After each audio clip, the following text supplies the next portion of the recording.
सभा में सीएम योगी ने जमकर सपा सरकार पर वार किया। उन्होंने कहा कि सपाई दंगा कराते थे और जनता के पैसे से यूरोप घूमने जाते थे। बीजेपी की सरकार के बाद दंगे रुक गए, बेटियों की सुरक्षा सुनिश्चित हो गई।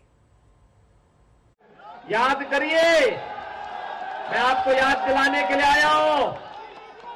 भाइयों बहनों, 2013 में जब मुजफ्फरनगर का दंगा हुआ था और सचिन और गौरव नाम के दो जाट युवकों की निर्मम हत्या हुई थी, लखनऊ वाला जो लड़का है ना, इस सत्ता में था और तब हत्या करवा रहा था,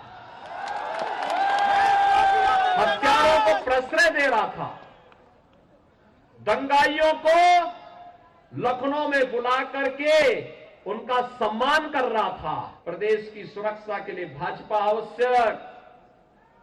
ये जो लाल टोपी है ना, ये रेड अलर्ट है।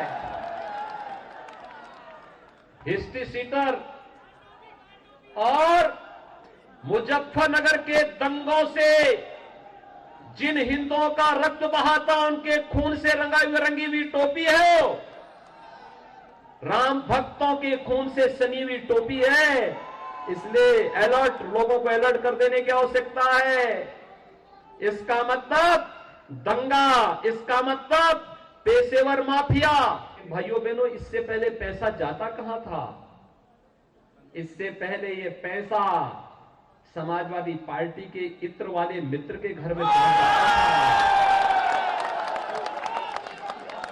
इत्र वाले मित्र के घर में पैसा जाता था और इत्र वाले मित्र पैसे से पूरे खानदान को यूरोप का टूर कराते थे। यूरोप का पैसा जनता का और टूर समाजवादी यूरोप में निकले हैं। कहेंगे समाजवादी, नाम समाजवादी, काम दंगावादी और सोच परिवारवादी। अतरौली में आज अमित शाह ने प्रचार किया। उन्होंने राम जन्मभूमि के लिए कल्याण सिंह के योगदान का भी जिक्र किया। अमित शाह ने भी योगी सरकार की जमकर तारीफ की। उन्होंने कहा कि प्रदेश की कानून व्यवस्था सुधरी है। शाह ने यहां कश्मीर और धारा 370 खत्म करने का भी जिक्र किया। देश में उत्तर प्रदेश के मुख्यमंत्री योगी आदित्यनाथ ने कानून और व्यवस्था का राज लाने का काम किया है। डकैती में 70% की कटौती, लूट में 69% की कटौती, हत्या में 29% की कटौती, अपहरण में 35% की कटौती और बलात्कार के अंदर 30% से ज्यादा कटौती करने का काम ये भारतीय जनता पार्टी की सरकार ने किया है। ये बहन जी की और अखिलेश की सरकारें थी, गुंडे परेशान करते थे या नहीं करते थे? भाई जोर से बोलो, करते थे या नहीं करते थे? ये पुलिस जो है ना, वो गुंडों से डरती थी, भागती थी। पूरे देश में पुलिस से गुंडे डरते हैं, उत्तर प्रदेश में माफियाओं से पुलिस डरती थी। योगी आदित्यनाथ की सरकार आई, 5 साल में माफिया पलायन कर गया उत्तर प्रदेश के बाहर। ये विरोध करते थे। अखिलेश खड़े होकर धारा 370 का विरोध करते थे। आएंगे नहीं, हिम्मत नहीं अतरौली आने की, मगर आए तो पूछना अतरौली वालों कि क्यों विरोध करते थे धारा 370 का? इस तरह से वोट बैंक की राजनीति होती। मेरे सामने खड़े होकर कहा था खून की नदियां बहेगी।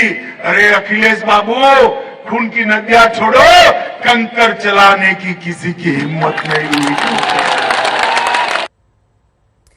आपको बता दें कि उत्तर प्रदेश के मंत्री स्वाति सिंह ने टिकट कटने पर कहा है कि वो नाराज नहीं है, पार्टी का फैसला उनको मंजूर है। स्वाति ने यह भी कहा कि वो बीजेपी छोड़कर कहीं नहीं जा रही हैं। उनके पति दयाशंकर ने भी कहा कि जो भी पार्टी का फैसला होगा वो मंजूर होगा। भारतीय जनता पार्टी में कभी भी गलत निर्णय नहीं होता है। माननीय प्रधानमंत्री जी, माननीय गृह मंत्री जी और हमारे शीर्ष नेतृत्व का विजन बहुत बड़ा है। इस देश को आगे बढ़ाने का विजन है, हर एक प्रदेश को आगे ले जाने का विजन है।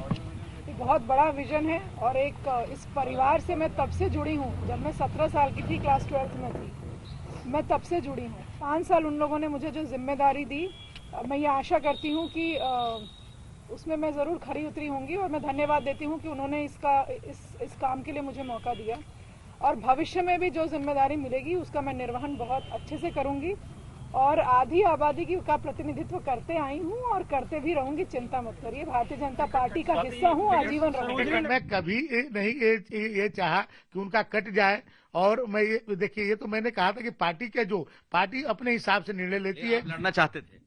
देखिए, आदमी राजनीतिक क्षेत्र में है तो लड़ना तो चाहेगा ही, लेकिन कहीं ये नहीं था पार्टी, यदि हमने कहा था कि पार्टी लड़ाना चाहे तो मैं लड़ूंगा और पार्टी जहां से लड़ाना चाहे वहां से लड़ूंगा। अब पार्टी जिसको लड़ाएगी उसको लड़ाऊंगा। मैंने कभी ये नहीं कहा कि मुझे लड़ाए और किसी को न लड़ाए। पार्टी ने टिकट डिक्लेयर किया, पार्टी का बहुत बहुत आभार, बहुत बहुत धन्यवाद और बहुत अच्छा लग रहा है। पार्टी की विचारधारा को हमें आगे लेके जाना है। भारतीय जनता पार्टी की विचारधारा ही देश का भविष्य, इसको हमें आगे और बढ़ाना है। आने वाले दिनों में गवर्नेंस में माफियाओं के खिलाफ कार्रवाई योगी आदित्यनाथ जी बहुत अच्छी कर रहे हैं, उसमें उनका सहयोग देना है हमें और संप्रदायवाद जो बढ़ रहा है उसको हमें कंट्रोल करना है।